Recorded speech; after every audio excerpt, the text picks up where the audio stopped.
Aô, galera! Tô aqui nessa segunda fase aprendendo Rust do zero.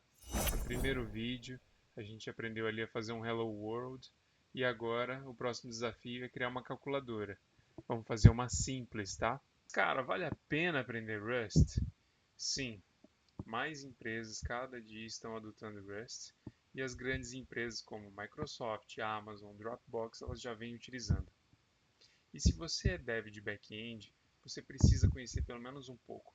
Sem aquele negócio de, eu só codo nessa linguagem.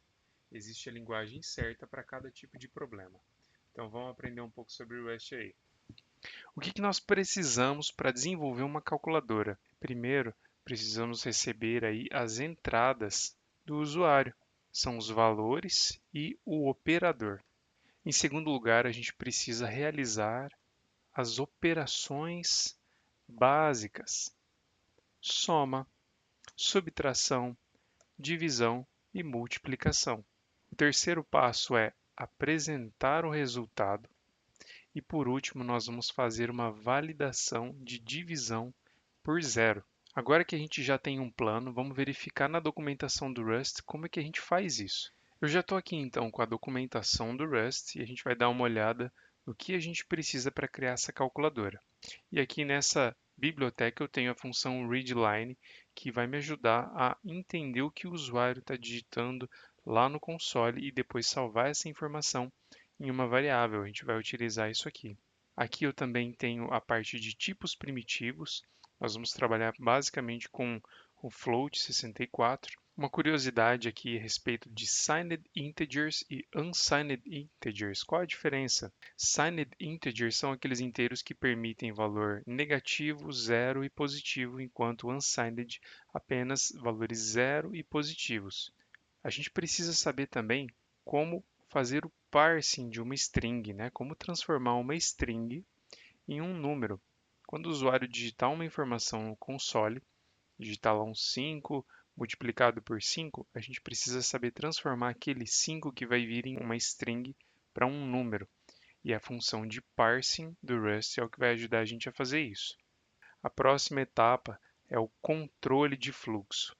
A gente vai precisar decidir se o usuário colocou ali o mais, a gente precisa chamar uma função de soma. Se ele colocou menos, a gente vai chamar uma função de subtração. Então, aqui na documentação já descreve como que a gente trabalha com o if, um else, e a gente vai também ver o if-else. Nosso primeiro passo aqui são as entradas, mas antes eu quero criar as nossas funções. Como a gente pode ver aqui no Rust, a gente tem aqui uma função principal, mas eu também quero criar as nossas outras funções. Eu vou criar aqui uma função de soma, de subtração, divisão e uma função de multiplicação. Uma coisa que ainda nós não vimos na documentação foi como eu recebo parâmetros em uma função. E isso a gente vai verificar aqui. Vamos tentar fazer a mesma coisa. A nossa função de soma ela vai receber dois valores.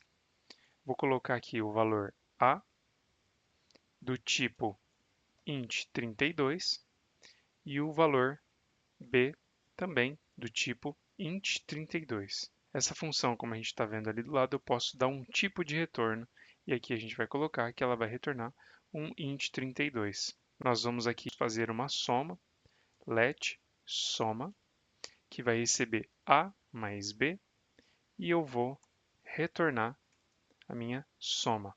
Vou vir aqui no function main e eu vou simplesmente chamar a minha função soma, passando dois valores, 5 e 5. E agora eu vou receber o valor dessa minha soma em uma variável e vou printar essa soma na tela para o usuário. A soma é.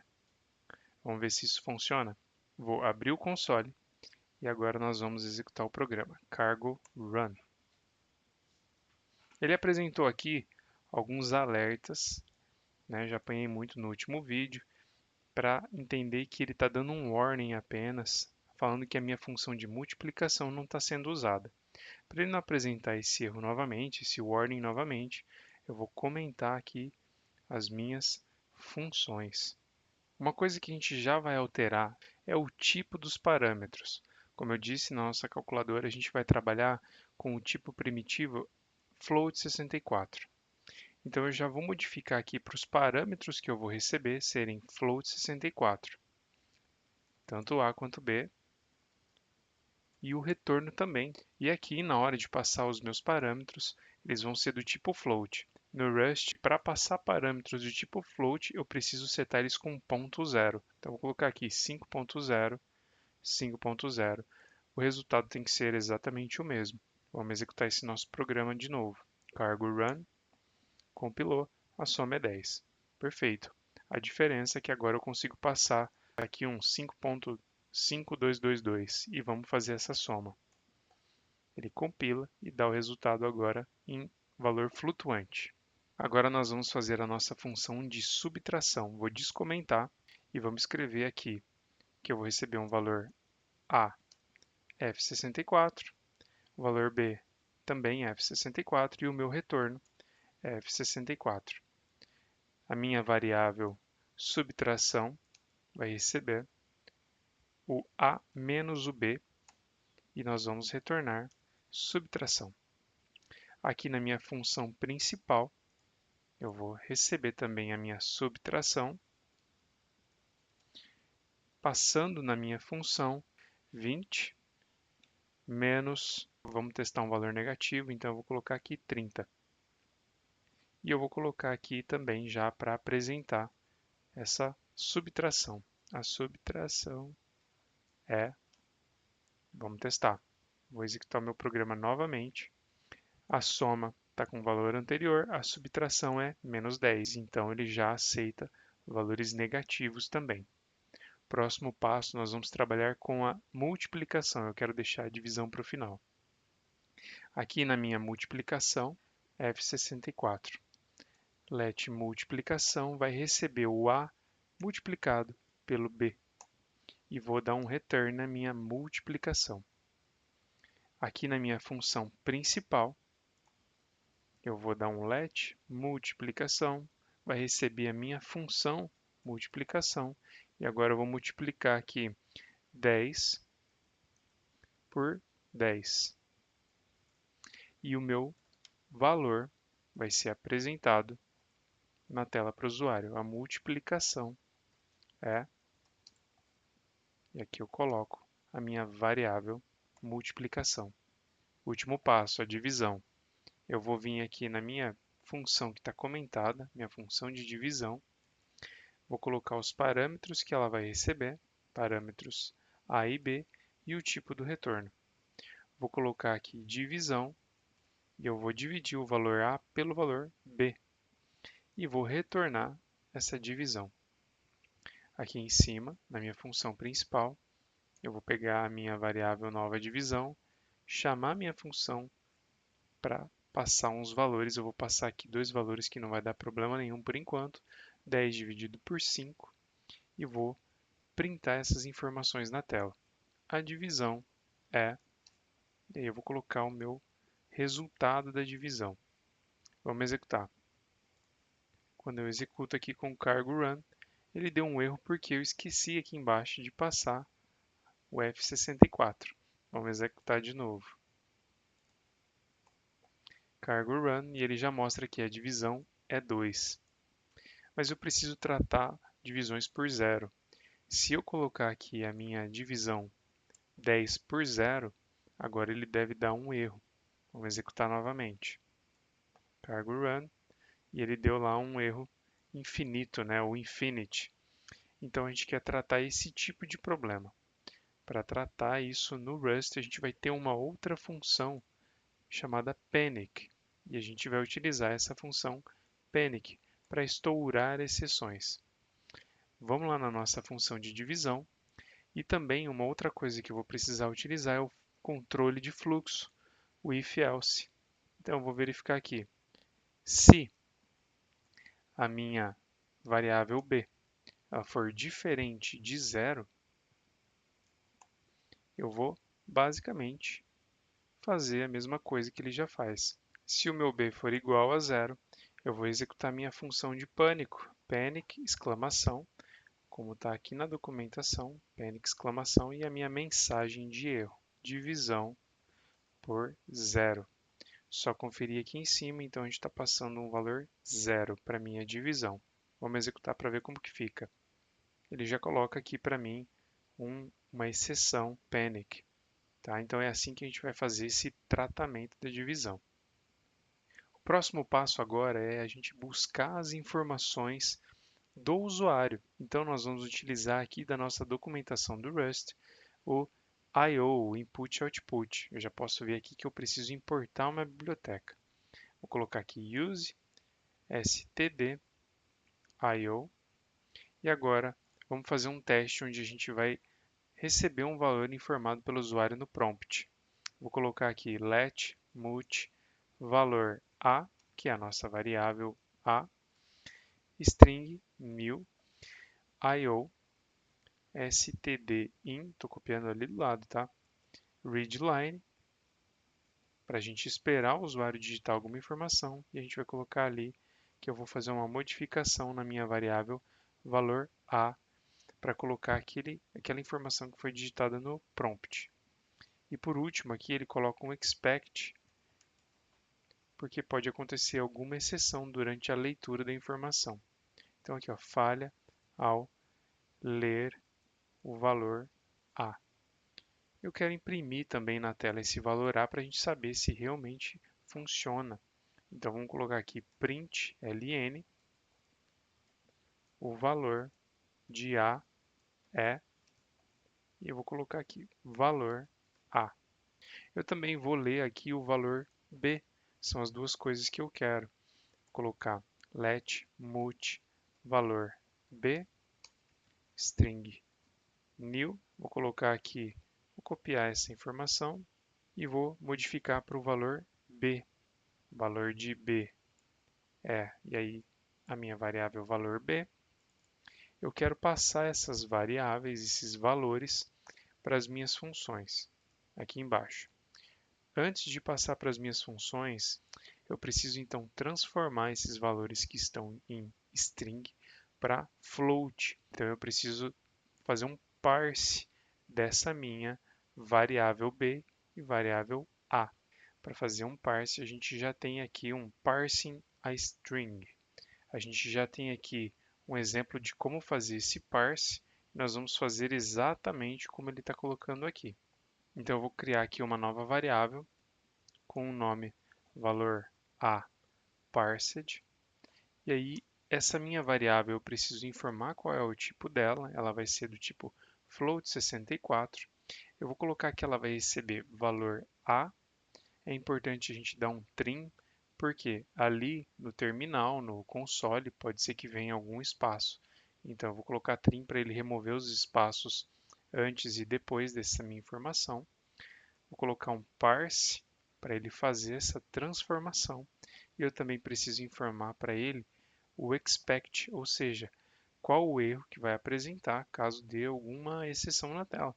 Tá? Então aqui falha ao converter valor A. A mesma coisa eu vou fazer com o meu valor B. Vou criar aqui let mut valor B parsed f64, que vai receber o meu valor B, ponto trim, ponto parse, ponto expect. Falha ao converter valor B. E eu vou colocar um print ln antes, colocando aqui, ó, informe o valor A. E aqui embaixo, informe o valor B. Agora que eu já tenho o meu valor A parsed e o meu valor B parsed, eu posso passar esse valor para as minhas funções de soma. Então, eu vou vir aqui embaixo e vou fazer essa modificação. Para minha soma, eu vou passar aqui o valor A parsed, para minha subtração também, multiplicação e a minha divisão. E o meu valor B parsed, vou passar aqui também. Valor B parsed para todas as minhas funções. Então agora tanto a minha soma, subtração, multiplicação e divisão, ela já vai trabalhar conforme o que o usuário informar. Vamos verificar como isso funciona na tela. Cargo run, informe o valor de A. Então, como eu coloquei aqui em cima um print, ele já me colocou esse pedido. Vou colocar aqui 2.000 e o valor de B eu vou colocar 350. Ele já me apresentou a soma, subtração, multiplicação e a divisão. Vamos fazer um teste fazendo uma divisão por zero. Cargo run, o valor de A eu vou colocar 10 e o meu valor de B eu vou colocar 0. Ele já deu lá a minha exceção, divisão por zero, mas antes ele até fez a soma, a subtração e a multiplicação. O próximo passo é colocar o operador. Por enquanto, eu estou fazendo todas as operações de uma vez só. Agora eu quero pedir para o usuário qual é a operação que ele quer executar. Então, eu vou apresentar aqui no meio uma mensagem. Println, informe a operação. Para dar uma dica para o usuário, eu vou colocar que ele pode pedir uma soma, subtração, multiplicação ou divisão. Vou copiar a parte onde eu leio os valores com a variável. A diferença é que a minha variável aqui ela vai ser a minha operação. Falha ao ler a operação. E apenas para garantir que não tenha nenhum espaço antes ou depois da minha operação, eu vou colocar aqui que operação recebe operação.trim. Dessa forma a gente tira qualquer espaço branco antes ou depois. Agora, eu não quero executar todas as funções de soma, subtração, multiplicação, então eu quero me basear pelo que o usuário escolheu. Para isso, eu vou precisar verificar a minha variável de operação, o meu operador. Então, se a minha operação for igual a soma, eu vou partir para a soma. E assim para cada operação. Copio o meu código de subtração aqui para dentro. Multiplicação. Não temos esse parênteses. E por último, vou colocar a minha divisão. Apenas conferindo nosso código. Então, eu vou receber uma entrada, valor A. Esse valor A ele vai ser uma variável mutable, que vai ser lido do usuário. Depois nós vamos fazer o parse dessa minha variável para float64. Depois nós vamos receber o nosso operador. Esse operador vai ser uma string, a gente vai apenas fazer um trim aqui nele para a gente garantir que não tem nenhum espaço antes ou depois. Por último, nós vamos receber o valor B. O usuário vai informar o valor B, que também vai ser transferido, vai ser transformado para float64. Aqui embaixo nós vamos validar a nossa operação. Se ela for soma, nós vamos colocar aqui letSoma, que é o que a gente já tinha feito antes, recebendo a minha função de soma aqui de baixo. E para cada um dos tipos, subtração, multiplicação ou divisão, nós vamos trabalhar aqui. Apenas acrescentar aqui o operação igual a divisão. Bora testar. Aqui embaixo, vou até aumentar o nosso Visual Studio Code, cargo run. Informe o valor A, eu vou informar aqui o valor de 200. E a minha operação, eu vou fazer uma soma. O valor de B, eu quero acrescentar 500 no meu valor B. A soma é 700. Então, nossa soma já está dando certo. Cargo run, eu quero agora fazer uma subtração. 800 menos 600. A subtração é 200. Vamos fazer aqui a nossa multiplicação com algum valor quebrado. 55,20. E aqui eu vou multiplicar com 60,66. A multiplicação 3.348,432. E por último, para a gente fechar, vamos fazer a divisão. Valor de A 10 dividido por 5. Ele vai apresentar que a divisão é 2. A gente já sabe que se eu fizer novamente a minha divisão por 0, então eu vou informar 10 dividido por 0. ele vai apresentar o nosso erro de divisão por zero.